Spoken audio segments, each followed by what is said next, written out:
मानसिखौ मेसेज खालामनि आं बहा दङ आंखौ न'सिम दोनलाङाबाबो जागोन नङाबा आइया मिथिब्ला आंखौ बुगोन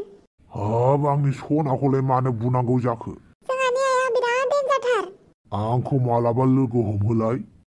लोगो हमजाया माथो बोरायराय होननानै नोंखौसो उल्था रायगोन ओरैनोबा आइया प्रेसिडेन्टखा आइजोफोरनि बेनिखायनो गिनाय मोनो आं गिनाङा दे जों सानैनि मोजां मोनलायनायखौ सिक्रेटावनो दोनबानो जाबाय नङाबा आंनि न'खराव फिसाफोरा मिथिबाबो जारला जागोन नोंनि फिसाफोरालाय बेसेबां गिदिर आंनि फिसाफोरा बांद्राय गिदिर नङा उन्दै उन्दैसो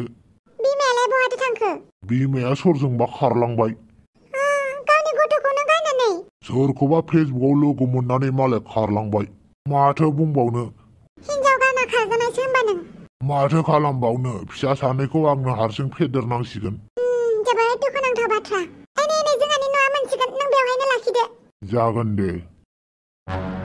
बे समाव नोंथांमोना नायगासिनो दङ लाब्रानि बड' रादाब दिनैनि गाहाय आयदायावनो दङ मणिपुराव सोलिबाय थानाय गुदुं जाथाय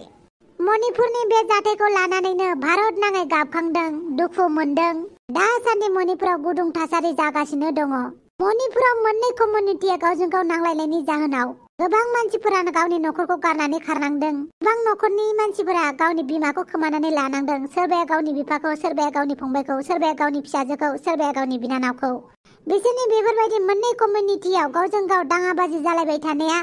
थारैनो मुलुगनाङै गासैखौबो सोमोनांहोदों आरो बियो गोबां मानसिफोरनि गोसोआव गिनाय सोमजिहोदों थारैनो बेफोरबायदि दावराव दावसि जानायखौ जोंनि भारत सरकारा बा मणिपुर सरकारा मा राहा लागोन बेखौ जोङो नेनांसिगोन अब्ला जों नोंथांमोना जेराव थाङो जेराव थायो मोजाङै थाबानो जाबाय थासारिया मोजां नङा आरो दिनैनि रादाबा एसेयावनो जोब्बाय निउसफोरखौ नायबानो गोजांस्रिउ मोनलायथारोहाय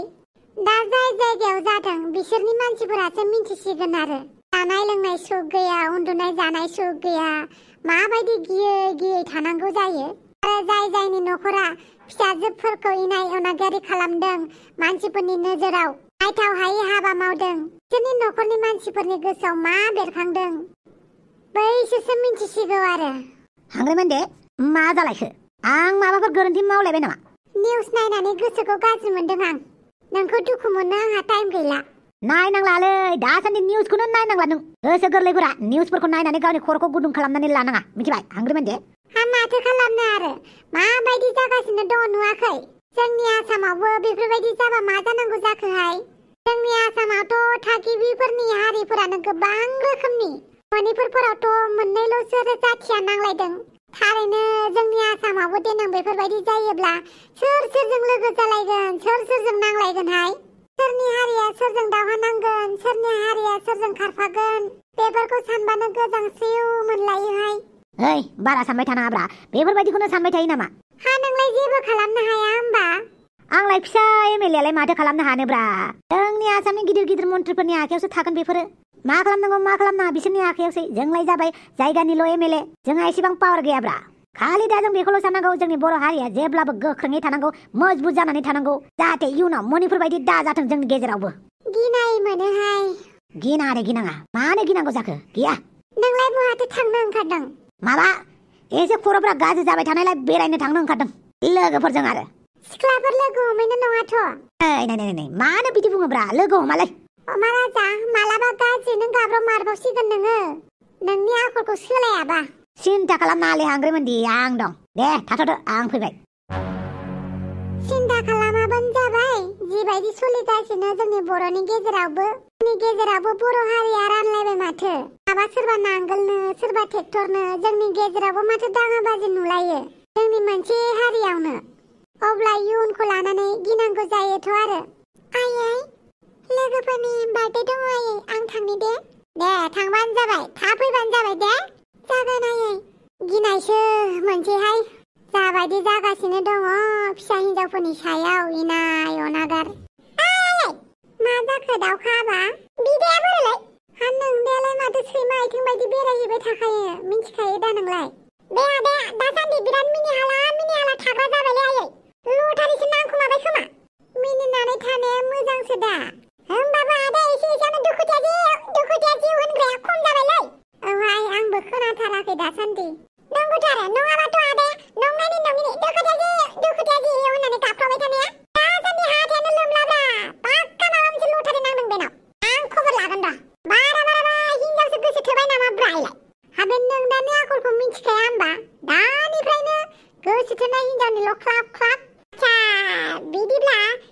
नि खोथा नङा बियो आयै पाक्का दाल में कुछ काला है आयै हो भी सकता है बेटा तुम जरा नजर रखो तो अपने भैया को जरूर मदर जी जरूर मैं अपने भाई को कड़ी से कड़ी नजर रखूंगा ये हुई ना बात बेटा ये हुई ना बात तुम बहुत समझदार है अपने समझदार को सही काम पे लगाओ हाँ बेटा हाँ मदर जी ठीक है आया आया न' फैग्रोबाय माथो दा आं बे मबाइल गोदानखौ लानानै बोरै थांगोन दे न' सिङाव आया मिथिब्लाथ' आंखौ बायदिसिना सोंगोन सोर हौवाया मबाइल गोदान होदों होननानै आं मा खालामबावनांगौ दे फावगालि आदै जाथि मा लाबोखो हाथायनिफ्रायलाय आदै जाथि आं हाथायनिफ्राय देलायग्रा लाबोदों आच्छा नाथाय आं बे मनाखौ न' सिङाव लांनो गिदों आया नुबा आंखौ रायगोन हा मानोथो गिनांगौ जाखो आइखौलाय आफाया आंनो फैसा होखोमादोंमोन बेजोंनो आं देलायग्रा लानानै फैदों आरो देलायग्रायाबो एसे दामि ना आया मिथिब्ला आंखौ रागा जोंगोन बेनिखायनो आइखौ गिदों आं अन्नानै नों बे बेगखौ नोंनि रुमाव लांगोन ना उनावहाय आं नोंनिफ्राय लाफिनगोन आरो बे मनायाव मा दङ बेखौ नायखानाङा हिन्जावसाफोरनि बुस्थुबो दङ जागोन दे आं मानो नायनांगौ जाखो हर नोङोथ' मिथिखायोना आदै औ मिन्थियो बेनिखायनो आइनो खोन्थानाङा दे आरो आइया नोंनाव सोंखानायबो नङा बे मनायाव मा दङ होननानै बिराद स्मार्टथार माथो फावगालि नों जागोन दे थौदो न' सिङाव मा खालामनानै लाखो नों खानायखौ फारसेथिं गोलाव फारसेथिं गुसुं मा साइजनि खानाय जाखो बेलाय खानाय हास'नो थांनाया बस'नानैसो हरजागोन ना माखो नोंलाय आयै बेयो गोदान स्टाइलसो होमबानो बिदि हानानै लागोन नामा नों दाउ बिबुथां हांसो बिबुथां माथां एसे गोलाव खानायखौ बेफोरबायदिसो हास'ना लाबाय नों आयै खानायालाय मा गाबोन समफोरनो ओंखारबोफिनगोन ना नुबाय आदै जाथिनि खानायाबो मैयासो थख्लामोन मालाय दिनैनो रज'बाय ना आदै औ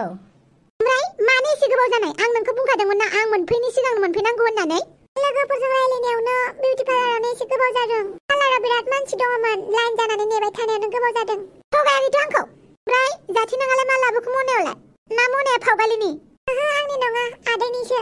ना आदै औ आंनिसो साइज गैया बाइस गैया दाउ बिबु ससे हांसो बिबु ससे अमा बिबु ससे टाइपनि खानाय हाना लाबोनानै हानाय बायदिखौनो नुवाखै खानायखौ सोरजोंबा खानाय बोबथिंलायना बुलायना फैनाय बायदिसो नुदों आया एसेबां एक्सपिरियेन्स दं आरो ना नोंबो सोरजोंबा खानाय बोबथिंलायनाय बुजाबाय नै बे नोमाखौ बुनो हालाबायो नामा जानला मानला आच्छा आं दुगैनोसै नोंसोरबायदि बैसोनि मानसिफोरखौसो नुलाबाय थायो हौवा सासेनि थाखाय खानाय बोबथिंलायना बुलायनाय मायाव नुयो नों आयै मा नोमाखौ जाम्बि सानदों नामा नोंनि नोमाया मदार्न बिमासो नोंनि बिमायाबो फेसबुकाव थायो गासिखौबो नुजोबो आं बेनिखायनो नोंखौबो सानलाय लांबायसो आं हौवाफोरनि थाखायसो खानाय बोबथिंलायनाय बुलायनानैसो बिदि जाना फैबाय नामा होननानै थै आयै मा सानबाय थायो रागासो जोंबाय आं नोंखौ रागा जोंना मा जानो जेखौ सोलिगासिनो दङ बेखौ नुनायखायसो बुंदों आं जायाफ्रा मा सानैसो थिदै गथ'फोरानोखाय हौवा सासेनि थाखाय फेसबुकाव बेसे भाइरेल जागासिनो बेनिखायनो गावबागाव फिसाजोखौबो गिलायलाङोसो आं बेफोरबायदि जागोन नामा होननानै थबसिखौ फन खालामनांगौआ बावनानैसो दं आंहा हेलौ थबसि माब्रै दङ नोङो नोंनि हौवाखौथ' जेलाव हरबायमोन ना जों दे जेलाव थांबाय जेब्ला एसे मोजां जानानै फैसिगोन बियो नों सिन्था खालामनाङा दे होमबालाय मोजां जानानै फैबानो जासिगोनहाय बे थबसिनि हौवाया असान्थिनो बेसेरा आं गिदोंलै गिबा खाजि गोमायो आरो खाजि मोनजायाबाथाय मानसिया थैयो मिथिबाय बेनिखायनो गिनाङा नोङो आरो मानसिया फैगासिनो दङ जों बै खनायाव थाहैनि मिथिबाय बेस्ट अफ लाक माबा मोनसे प्रब्लेम जायोब्ला जोंखौ कल खालामबानो जाबाय दे आरो बे मा सोंबा मा फिननाय होनांगौ नों मुखस्थ' लाजोबखाबाय दा औ लाजोबबाय दे होमबा गुड लाक जों बै खनायावनो थागोन माबायदि मानसिया लोगो हमफैगोनलै आंखौलाय माथो मोजाङानो खोन्थालाङासै मानसिखौलाय सार बैनो जागोन खोमा थांलाय नों खबर लानानै फैग्रोलाय मोगथांनि रानि नंगौना नङा आजिखालिनि फेसबुकनि मानसिफोरखौ फोथायजालाबायाना बिराद स्केम जायो र' सार आं सोंनानै फैग्रोनि ओइ जारौ नोंनि मुङानो मोगथांनि रानि नामा आंनि मुङानो मोगथांनि रानि आच्छा सार कनफार्म जाबाय बेनो मोगथांनि रानिया आच्छा दे आं नोंबो दसे बारहावा जाहैथ' आं दा नोंखौ लिंहरगोन जागोन सार आच्छा जारौ मोगथांनि रानि आच्छा बारौ थाइबानि लारु मोगथांनि रानि बेसे गोबाव जाखो नोंलाय बारा गोबाव जायाखै आच्छा फंसे बाथ्रा खोन्थालाय नोंनि नामा बोरै मोगथांनि रानि जाखो सिमांनि रानिखौथ' बयबो जायो नाथाय मोगथांनि रानिखौ जानो हायाना बेनिखायनो आंनि मुंखौ आङो मोगथांनि रानि नाम लादों वाह सोमोनांथाव मोगथांनि रानि जोबोद गोमोबाय आं नोंनि बे रावाव देन्जारथारलै नोंना बेभाया आंनि आंनि बिफाखायसो गबायलै बियो आंनि उन्दैसिन जानायमोनब्ला थख्लायबाय थागौमोनलां जियानो जादोला जेयाव नांबानो जाबाय बेनिफ्राय फैसा मोनबानो जाबाय शिलं थांनो या शिलं थांनो थाखायसो बुद्धि बाहायदों होमबा नों माथो फेसबुकआवलाय प्रफाइला नोंना बेलेग माथो मोगथाङाव बेलेग आं आंनि महरखौ फेसबुकआव देखायनो बायो आजिखालि मानसिफोरा फेसबुकनिफ्राय फट' खावनानै बायदिसिना बुस्थुआव बाहायो नंगौ करेक्ट बाथ्राखौनो बुंदों नों खानायालाय मासे गोलाव नोंनालाय गोजा जानो खानाय गोजा लानाया ट्रेनिंआव सोलिगासिनो बेनिखायनो गोजा लादों आं आच्छा बुंलाय मोगथांनि रानि आंखौ लोगो मोननानै माब्रै मोनखो नोंखौ लोगो मोननानै मोजां मोनदों आंनि गोसोआबो गिनायबो मोनदों मालाय नों माहाजोनथार माहाजोन दुखियाजों जेबो खोथा गैयालै गोसो मोननाया गोरोबबानो जाबाय ना मा बुङो मोगथांनि रानि हंला दिनै आं जेखौ जानो गोसो जायो बेखौनो जाहोनांगोन दे जागोन दे हा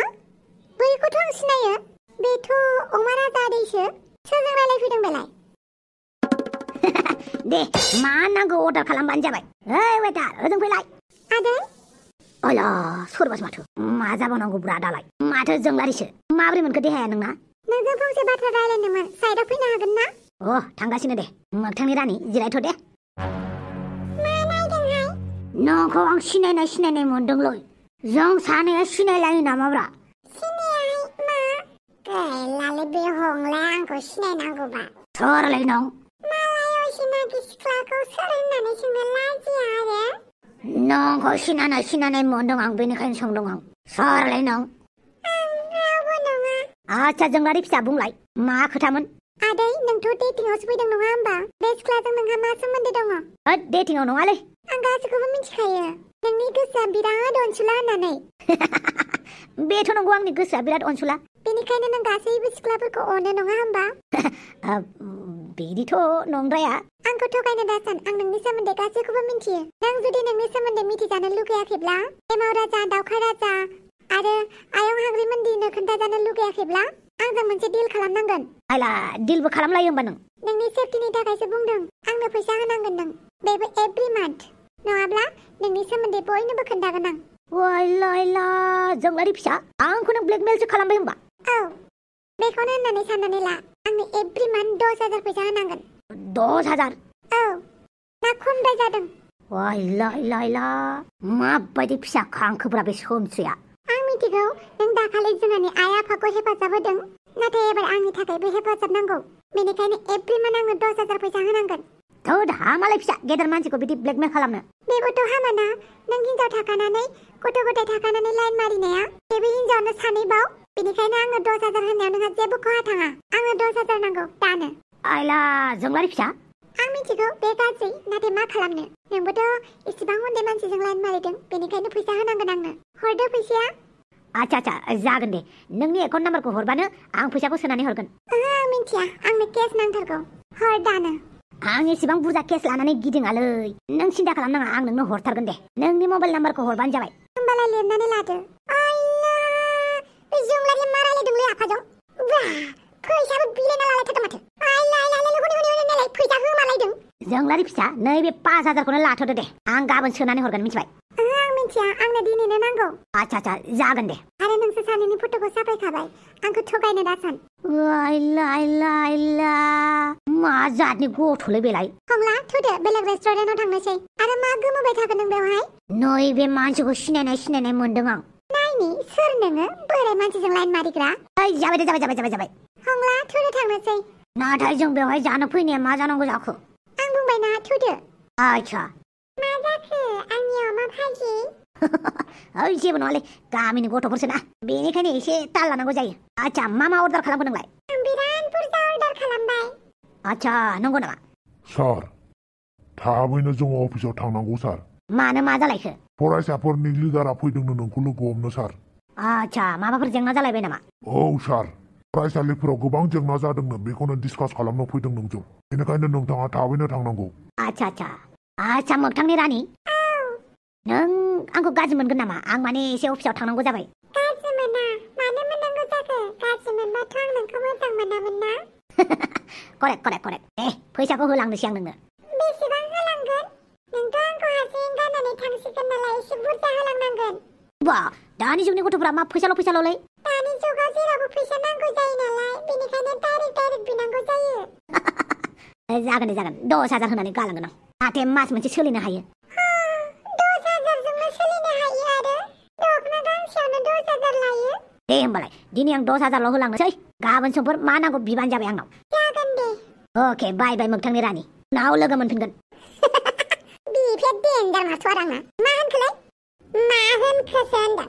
बेथ' नोंनि बिफासो माथो खि गावनि बिफाजोंनो आंखौ लाइन मारिनो होबाय बिदि होनना मिथिब्ला फैयामोनला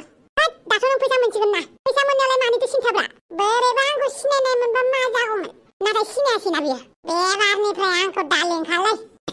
फैसा मोनगोनावलाय मानि सिन्थाब्रा बोरैबा फैसा नुबाय थानानै आंसो गोसो थोलांबा मा जानांगौ जाखो सोरखौब्रा नोंनि बिफाखौ साला मा गोदाव सोराव बुंलाबायोब्रा माथोब्रा नोंसा आफानाव बिराद फैसा दङ ना जाबाय दे जाबाय बांद्राय फैसानि खोथा सानबाय थानाङा टारगेटआ फुरा जाबानो जों आफानिफ्राय फैसा बिनायखौ गारगोन मा टारगेट उनाव मिन्थिगोन दे नोंल' जोंजों हेफाजाब होबानो जाबाय आच्छा